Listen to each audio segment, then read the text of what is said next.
ሰላም ጤና ይስጥልኝ ውድ የቻናላችን ቤተሰቦች፣ ዛሬ ይዘንላችሁ የቀረብነው ልብ የሚነካና ሁላችንም ልንሰማው የሚገባ ጉዳይ ነው።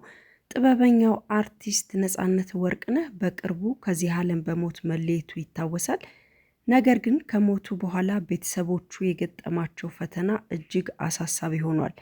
ትላንት በኢቢኤስ ቴሌቪዥን ቀርበው እህቱና ጓደኞቹ ያስለቀሰንን እውነትን ተናግረዋል ማለት ነው። ዛሬ ስለ ነጻነት ቤተሰቦች፣ ስለ ባለቤቱ ጤንነትና ወደፊት ስለሚጠብቃቸው ህይወት በዝርዝር እንነጋገራለን።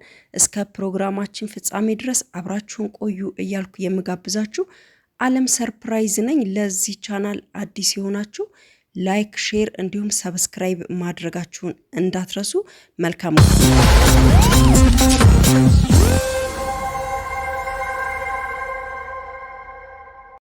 እንግዲህ ነጻነት ወርቅነህ ለቤተሰቡ ብቸኛ ምሰሶ ነበር ማለት ይቻላል። እሱ ኢትዮጵያ ሆኖ ወደ አሜሪካ የላከ ይረዳ የነበረው እሱ ነው ማለት ነው።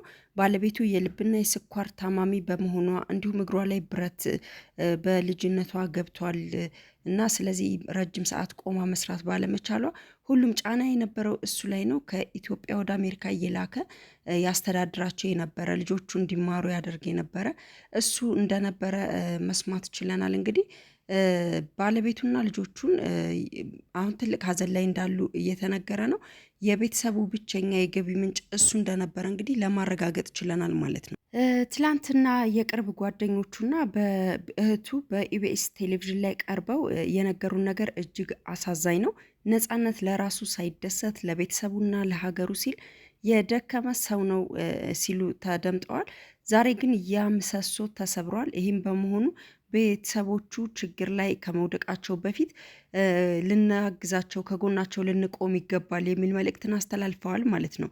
እህቱ ስለ ባለቤቱ የጤና ሁኔታ የተናገረችው እንግዲህ የሕክምና ወጪው ከባድ መሆኑን፣ ሁለቱ ልጆቹ ደግሞ አይናቸውን ኦፕራሲዮን እንደሚደረጉ፣ ጓደኞቹ ነጻነት ስላለው ደግነትና ቤተሰቡን ለመርዳት የነበረውን ቁርጠኝነት አስረድተዋል። ተጨማሪም ዛሬ ኢቢኤስ ቴሌቪዥን ላይ በቀረበ ልዩ መርሃ ግብር ላይ የአርቲስቱ የቅርብ ጓደኛ አስኔ መላው የነፂ አድናቂዎች ሊያውቋቸው የሚገቡ አበይት መረጃዎችንና የድጋፍ እቅዶችን ይፋ አድርጓል ማለት ነው።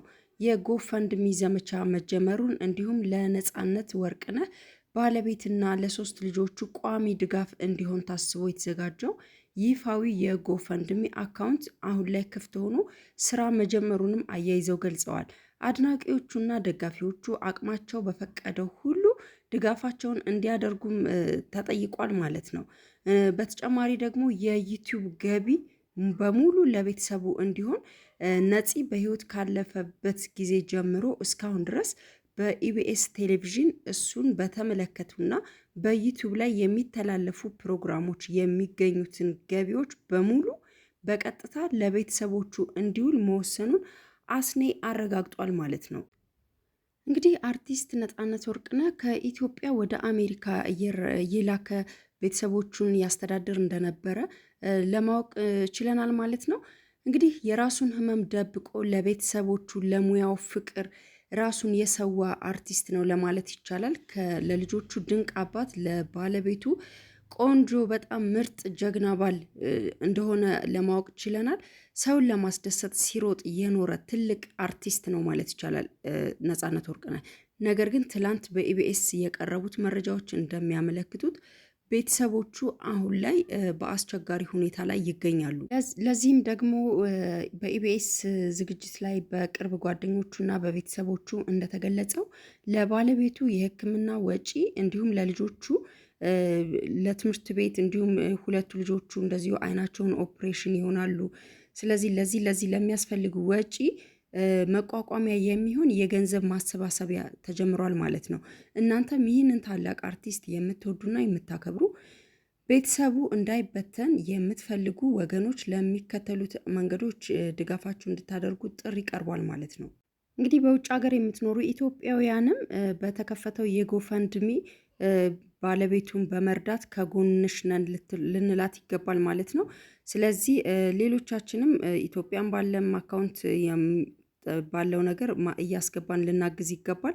ከጎኗ እንደሆንም ብቻዋን እንዳልሆነች ቤተሰብ እንዳላት ልናሳውቃት ይገባል ብዬ አስባለሁ። ይሄ ግል አስተያየቴ ነው።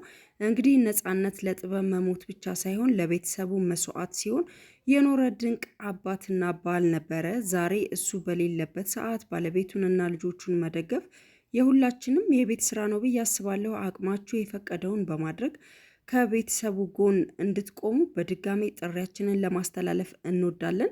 እንግዲህ ባለቤቱ ንጹህ ትላንትና ከጥቁር ሚዲያ ጋር በነበራት ቆይታ ባለቤቴን ብቻውን አላገኘሁትም፣ አልጠገብኩትም፣ እንዲሁም ደግሞ አላመንኩም፣ ይመጣል እያልኩ በር በር እያየሁ ነው የሚል በጣም ልብ የሚነካና አሳዛኝ የሆነ ንግግርን ስታደርግ ነበረ። በጣም እያለቀሰች ነበረ። ልጇም አብሯት ከጎኗ ቁጭ ብሎ እንድትበረታ እያደረጋት እንደነበረ ለማየት ችለናል። እንግዲህ ባለቤቱን ያኔ በቀብሩ ስነ ስርዓት ላይ አላለቀሰችም። እንዴት ባሏ ሞቶ እንደዚህ ይሆናል? አትወደውም? ስንት ነገር ሁሉም እንዳለ እንግዲህ ያየነውና የሰማነው ነገር ነውና አንዳንዴ ሰዎች ላይ ከመፍረዳችን በፊት ያ ሰው ምንድነው ችግሩ፣ ለምንድነው እንደዚህ የሆነው የሚለውን ነገር ቀድመን መረዳት ብንችል፣ መረዳት ካልፈለግን ደግሞ ዝምታም አንድ ነገር ነውና ዝም ማለት ብንችል። ምክንያቱም እሷ ትላንት ከተናገረችውም ነገር ለመረዳት የቻልኩት እኔ በግሌ ካለው የሰው ፍቅር ነው፣ ካላቸው ፍቅር ነው ያንን የተናገሩት እና አልቀየማቸውም ነው ያለችው። ግን እሱ ላይ የሚወጡ ሌሎችን መረጃዎች ብታቆሙ፣ ነፍሱ በሰላም ትረፍ፣ በቃችሁ የሚል ነገር ነው ያስተላለፈችው እና በጣም ልብ የሚነካ አሳዛኝ ቆይታ እንዲሁም በእንባ የተሞላ ነበረ ሙሉ ቆይታዋ ለማለት ይቻላል። ትንሽ እሷም የጤና ችግር አለባት፣ ትንሽ ስኳር ደም፣ ይሄ የልብ ችግር አለባት እና እግሯ ላይ በልጅነቷ ገብቷል የተባለውን ብረት አለና እሱ ነገር ተጨማምሮ እሷ የሙሉ ሰዓት ጊዜ ሰርታ ቤተሰቧን ማስተዳደር የማትችልበት ሁኔታ ስላለ በዚህ ምክንያት ነው እንግዲህ የኢትዮጵያ ሕዝብ እንዲያግዛት ከጎኗ እንዲቆም ይህንን በማስመልከት ነበረ ጥቁር ሰው ሚዲያ ላይ ቀርባ የነበረው። እንግዲህ ሁላችንም ከጎኗ እንደሆን ልንነግራት ይገባል። ብቸኛ እንዳልሆነች አብረናት እንዳለን ልናሳውቃት ይገባል ለማለት እወዳለሁኝ። ምክንያቱም እሷ ብዙ ናፍቆት አለ። ካየችው እንግዲህ በየ6 ወሩ ነው የሚመላለሰው ተብሏል። ቅርብ ጊዜ አላየችውም ማለት ነው። ህመሙ እንዴት ነበር፣ እንዴት አድርጎት ይሆን የሚል ብዙ ነገሮች በአይምሮዋ ሊመላለሱ ይችላሉ። ማለት እኛ አድናቂዎቹ ነን፣ እንወደዋለን፣ እናደንቀዋለን። ሁሌም ከጎኑ በቃ በሱ ሳቅ በሱ ደስታ ያልሳቅን ያልተዝናናን ሰዎች አለን ለማለት ይከብዳል። እስከ መጨረሻው ጠብታ ድረስ በፍቅር ማንኛውንም ስራውን እየሰራ ነበረ እስከ መጨረሻው ሰዓት ህይወቱ ያለፈውና እንደዚህ አይነትን ጠንካራ አርቲስት አተናል። ፍቅራችን ሁላችንም ጋር አለ፣ ድንጋጤ ሁላችንም ጋር አለ። ግን ደግሞ ከባለቤቱ በላይ ተጎጂ ሊሆን የሚችል አካል ይኖራል ብዬ አላስብም። ምክንያቱም ባለቤቷ ነው፣ በብዙ ነገር ሰፖርት የሚያደርጋት ሰው ነው።